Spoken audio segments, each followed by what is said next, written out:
चादर और फादर का समय चला गया साहब, क्षमा करिएगा। ताजमहल दिखाने वाला समय चला गया साहब। जब बाहर निकले मस्तक पर त्रिपुंड हो, गले में रुद्राक्षों की माला पड़ी हो, तो वह संकेत देता है देखो मैं राजा बन गया हूं, लेकिन अपने सनातन धर्म को मैं भूला नहीं। जिस प्रकार मुझे प्रधानमंत्री होने के बावजूद भी हिंदू होने पर गर्व है, उसी प्रकार प्रत्येक हिंदू को अपने हिंदू होने पर गर्व करना चाहिए।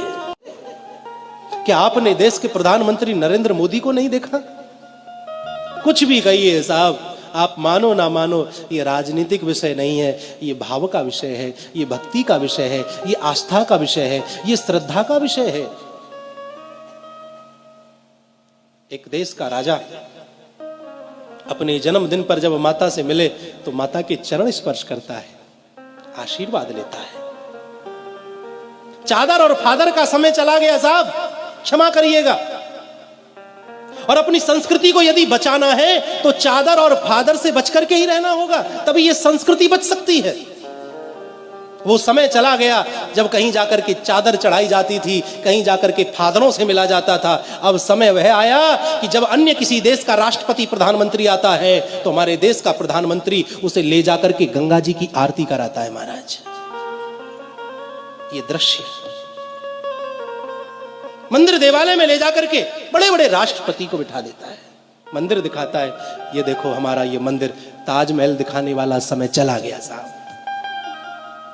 इस देश की संस्कृति को मजबूत किया जा रहा है और फिर भी हिंदू ना समझे तो फिर समझ नहीं सकता। वो संवैधानिक दायरे में है, वह आपको स्पष्ट रूप से नहीं कह सकता, वह आपको झलकियां दिखाता है। जब वह पशुपतिनाथ में जाकर के 8-8, 10-10 घंटे बैठ करके ध्यान लगाए और जब बाहर निकले मस्तक पर त्रिपुंड हो, गले में रुद्राक्षों की माला पड़ी हो, तो वह संकेत देता है देखो मैं राजा बन गया हूं, लेकिन अपने सनातन धर्म को मैं भूला नहीं।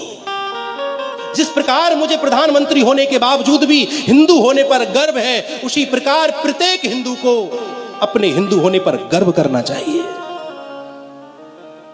जब केदारनाथ में हमारे देश का राजा जाए और वहां ध्यान मुद्रा में बैठे और जब वहां से निकले भगवा वस्त्रों में, मस्तक पर विद्यमान त्रिपुंड, गले में पड़ी हुई रुद्राक्ष की मालाएं, वो चाल, वो शान, वो आंखों में तेज, अगर इस तेज को देख करके भी हिंदू ना समझे तो मैं समझता हूं कि फिर हिंदू समझ भी नहीं सकता है।